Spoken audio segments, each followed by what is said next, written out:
যদি এনজিওর অ্যাকাউন্টে টাকা মানে এনজিওর জন্য টাকা তাকে ডোনেট করা হয় তাহলে সেই টাকার রিসিভ কোথায়? এনজিওকে ডোনেট করেছে তার কথা অনুযায়ী সন্দীপ ঘোষ, এবং সেই তখনই আমরা প্রশ্ন করি যে এত একটা হিউজ অ্যামাউন্ট যদি এনজিওকে ডোনেট করে, আমরা সবাই জানি, আমি আগেও বলেছিলাম এটা প্রায় 26 লাখের কাছাকাছি।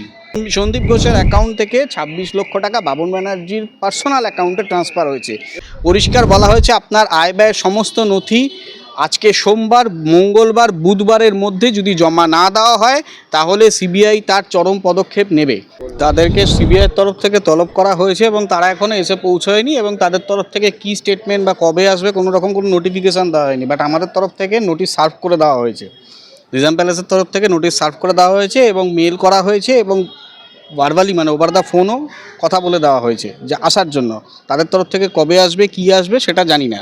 সবথেকে বড় কথা, আজকে যে ডেটটা ছিল সেটা হচ্ছে Aktar Ali versus the state of West Bengal, যার ভিত্তিতে সন্দীপ ঘোষ অ্যারেস্টেড, যেটা করাপশানের এগেনস্টে, যার চার্জে মানে যার ডেট আজকে হিয়ারিং ডেট ছিল, এবং তার ভিত্তিতে মুখ্যমন্ত্রীর ভাই বাবন ব্যানার্জির ফিজিক্যাল অ্যাপিয়ারেন্সের কথা ছিল, কিন্তু ফিজিক্যাল অ্যাপিয়ারেন্স উনি করেননি, উনি ভার্চুয়াল অ্যাপিয়ারেন্স করেছে।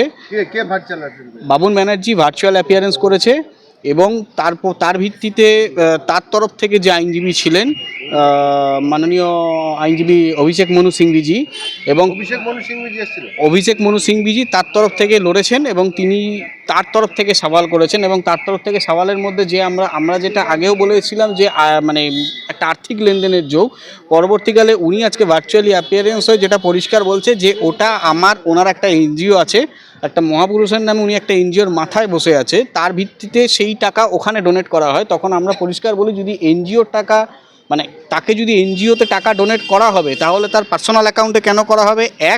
2 নম্বর, এনজিওর কারেন্ট অ্যাকাউন্ট আছে তাহলে সেই এনজিওর কারেন্ট অ্যাকাউন্টে করা হবে, এটা 1 নম্বর প্রশ্ন। আর 2 নম্বর প্রশ্ন, যদি এনজিওর অ্যাকাউন্টে টাকা মানে এনজিওর জন্য টাকা তাকে ডোনেট করা হয় তাহলে সেই টাকার রিসিভ কোথায়? সেই টাকার রিসিভ তাকে দিতে বলা হয়েছে, কারণ এনজিওকে ডোনেট করেছেন কে? এনজিওকে ডোনেট করেছে তার কথা অনুযায়ী সন্দীপ ঘোষ, এবং সেই তখনই আমরা প্রশ্ন করি যে এত একটা হিউজ অ্যামাউন্ট যদি এনজিওকে ডোনেট করে, আমরা সবাই জানি, আমি আগেও বলেছিলাম এটা প্রায় 26 লাখের কাছাকাছি, 26 লক্ষ টাকার মতো কাছাকাছি। তো এত একটা হিউজ অ্যামাউন্ট যদি এনজিওকে ডোনেটও করে তাহলে প্রথম কথা, সেই এনজিওতে যদি ডোনেট করে তাহলে সেটা এনজিওর অ্যাকাউন্টে করবে, তাহলে পার্সোনাল অ্যাকাউন্টে করবে কেন? আমি এটা প্রশ্ন করেছিলাম।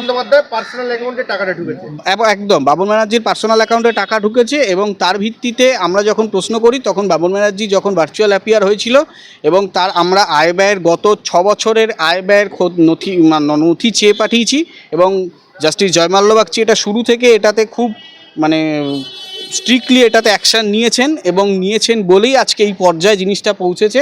পরিষ্কার বলা হয়েছে আপনার আয় ব্যয়ের সমস্ত নথি আজকে সোমবার, মঙ্গলবার, বুধবারের মধ্যে যদি জমা না দেওয়া হয় তাহলে সিবিআই তার চরম পদক্ষেপ নেবে। পরিষ্কার এই ক্লিয়ারেন্স দিয়ে দেওয়া হয়েছে। আমি একটু আমাদের দর্শকদের জন্য একটু ক্লিয়ার করে বললেন আপনি যে সন্দীপ ঘোষের অ্যাকাউন্ট থেকে সন্দীপ ঘোষের অ্যাকাউন্ট থেকে 26 লক্ষ টাকা বাবন ব্যানার্জির পার্সোনাল অ্যাকাউন্টে ট্রান্সফার হয়েছে, যেটা বাবন ব্যানার্জি বলছেন যে এটা তার কোনো সংস্থা, যেটা চ্যারিটেবল অর্গানাইজেশন একটা মহাপুরুষের নামে, যেহেতু আমি সেই নামটা সেই অর্গানাইজেশনের নামটা এক্ষুনি নিতে চাইছি না, যেহেতু সেটা ম্যাটার আন্ডার সাবজুডিস, আমি সেই মুহূর্তে এই জন্য উনি বলেওছেন স্পেসিফিক্যালি অন রেকর্ড যে ওই অর্গানাইজেশনে উনি টাকাটা ডোনেট করেছে। কিন্তু যদি ওই অর্গানাইজেশনে টাকা ডোনেট করে থাকে তাহলে 2টো প্রশ্ন থেকে যায় যে এনজিওর অ্যাকাউন্টে প্রথম কথা টাকা ট্রান্সফার হলো না কেন? দ্বিতীয় প্রশ্ন, যদি এনজিওর অ্যাকাউন্টে টাকা ট্রান্সফার করে থাকে তাহলে তার রিসিপ্টটা কোথায়? সন্দীপ ঘোষ কিন্তু একথা বলেনি যখন কাস্টাডিতে আমরা যখন স্টেটমেন্ট নিই, যদিও বা কাস্টাডি স্টেটমেন্ট কোর্টে অ্যাডমিসেবল নয়, কিন্তু তবুও সন্দীপ ঘোষ আমাদেরকে এটা বলেনি যে উনি এনজিওর জন্য, ওনাকে আমি এনজিওতে ডেভেলপমেন্টের জন্য এই টাকা দেওয়া হয়েছে, এ কথা উনি একবারও বলেননি। কিন্তু যদি আমি বাবন ব্যানার্জির কথা প্রসঙ্গ যদি ঠিক ধরে নিই তাহলে তার রিসিভ কোর্টকে জমা দিতে হবে আগামী বুধবারের মধ্যে, জমা দেওয়ার জন্য ডেডলাইন দিয়েছে, এবং আমরা তার সাথে সাথে আমরা আপনাদের এটা দেখাতে চাই, এই হচ্ছে তার copy, Aktar Ali versus state of West Bengal, এটা তার কপি। এবং এই কপি যদি আমি আপনাকে দেখাই, 4 নম্বর পাতায় যে ফরওয়ার্ডিং, এই যে সাবজেক্ট ফরওয়ার্ডিং কমপ্লেন, এটা করা হয়েছিল কাকে? এই যে anti corruption branch, IGP, anti corruption ব্রাঞ্চের আইজিপিকে, এবং সেই কমপ্লেনের ভিত্তিতে মিস্টার আক্তার আলীর কমপ্লেনের ভিত্তিতে, যিনি কিনা একসময় আরজি করে কর্মরত ছিলেন, তার কমপ্লেনের ভিত্তিতে কোনো স্টেপ নেওয়া হয়নি। এটা জাস্ট এড়িয়ে যাওয়া। আমি আগেরবারও বলেছিলাম যে এটা জাস্ট এগিয়ে যাওয়া একটা কথা। এবং এই কমপ্লেনের ভিত্তিতে গভর্নমেন্ট কি স্টেপ নিয়েছে সেটা জানার জন্য আমরা আইজিপি অ্যান্টি কারাপশন ব্যুরোকে আমরা 164-এ নোটিশ করানো হয়েছে আজকে। এবং যে সেক্রেটারি আছে যে আপনার নবান্নতে, তাকেও বলা হয়েছিল, কারণ তাকেও এই কমপ্লেন করা হয়েছিল। এই কমপ্লেন এই পাতার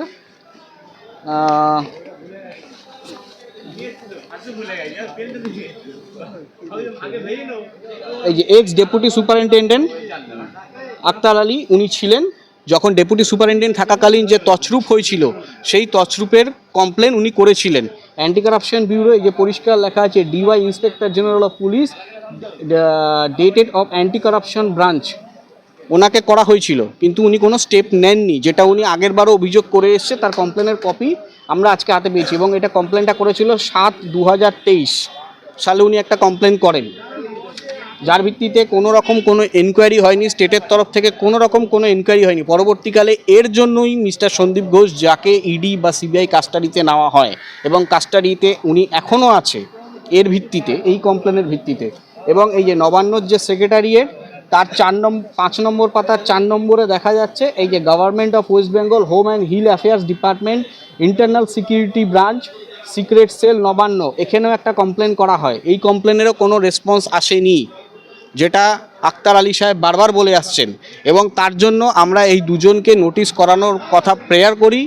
নোটিশ এই আইজিপি এসিবি মানে অ্যান্টি কারাপশন ব্যুরোর, স্টেটের অ্যান্টি কারাপশন ব্যুরোর আইজিপি যিনি আছেন, ইন্সপেক্টর জেনারেল অফ পুলিশ, এবং নবান্নর যে সেক্রেটারি আছেন, যিনি হোম অ্যান্ড হিল অ্যাফেয়ার্স ডিপার্টমেন্টের যিনি আছেন, তাকে আমরা নোটিশ করানোর কথা প্রেয়ার করি। নোটিশ করা হয়েছে, নোটিশ বেরিয়েছে আজকে 164-এ। তাদেরকে স্টেটমেন্ট দিতে হবে যে এই কমপ্লেনের এগেনস্টে তারা কি স্টেপ নিয়েছে, তাদের তদন্ত কতদূর এগিয়েছিল এবং সেই রিপোর্ট কোথায়, সেটা তাকে কোর্টে এসে ফিজিক্যাল অ্যাপিয়ারেন্স করতে হবে। বৃহস্পতিবারের মধ্যে তাদেরকে কোর্টে এসে বলতে হবে।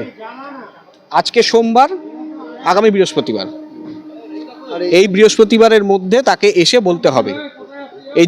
এজি মারফত এই জবাব দিতে হবে। এই যে মুখ্যমন্ত্রী ভাইয়ের অ্যাকাউন্টে 25 লাখ টাকা 26 লাখ টাকা ঢুকেছে আপনি বলছেন, এদের কি আইনে নোটিশ করানো হয়েছে হাজিরা দেওয়ার জন্য? ওনাদের তো ফিজিক্যাল অ্যাপিয়ারেন্সের কথা বলা হয়েছিল, ওনারা তো ফিজিক্যাল অ্যাপিয়ারেন্স এড়িয়ে যাচ্ছে। এবং ফিজিক্যাল অ্যাপিয়ারেন্স এড়িয়ে যাচ্ছে বলেই আমরা পরিষ্কার কথা বলছি যে ভার্চুয়ালি আমরা সব কিছু জিজ্ঞেস করতে পারছি না। তো সেক্ষেত্রে উনি কোর্টেও আসছে না, তাহলে আমাদেরকে কাস্টাডিতে নিতে হচ্ছে বা আমাদেরকে ওনাকে নিজাম প্যালেসে নিতে হচ্ছে।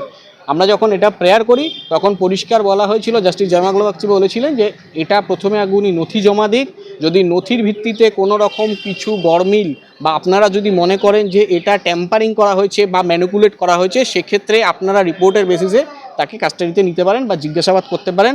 বাট এক্সট্রিম কোনো পদক্ষেপ মানে চূড়ান্ত পদক্ষেপ নেওয়া যাবে না। এই ঢিলছড়ার দূরত্ব কালীঘাট থেকে হাইকোর্ট, সেখানে উনি আসলেন ভার্চুয়ালি প্রেজেন্ট করলেন, কারণ ওনার একটা মনে হচ্ছে ভয় আছে, কারণ ওনার তরফ থেকে যিনি অ্যাডভোকেট ছিলেন তার প্রেয়ারের মাধ্যমে উনি পরিষ্কার বলছেন উনি গ্রেপ্তার হওয়ার আশঙ্কা করছে এবং উনি এটা ভাবছে যে আমি কোনো দলের লোক নই, কিন্তু যেহেতু আমার পরিবার দলের লোক, সেই জন্য আমাকে কোনো রকমভাবে হয়তো সেন্ট্রাল এজেন্সি রোশানলের পড়তে হবে এবং অ্যারেস্টের ভয় পাচ্ছেন। বামন ব্যানার্জি কি অ্যারেস্ট হতে পারেন? আপনি সিবিআই প্যানেলের আইনজীবী, দেখুন, অ্যারেস্ট হতে পারেন উনি যদি তদন্তে সহযোগিতা করেন এবং যথাযথ উত্তর দেয়, তাহলে অ্যারেস্ট হওয়ার কোনো কথা তো হয় না। কিন্তু উনি অ্যারেস্ট হতে ভয় পাচ্ছেন। অ্যারেস্ট হবে না বা হবে আমি এটাও বলতে পারছি না, কিন্তু তদন্তে যদি কোঅপারেট না করে তাহলে আমাদেরকে কোর্টে রিপোর্ট দিতে হবে এবং তার ভিত্তিতে কোর্ট যদি আমাদেরকে পারমিশন দেয় আমরা নিশ্চয়ই কাস্টাডিতে নেব।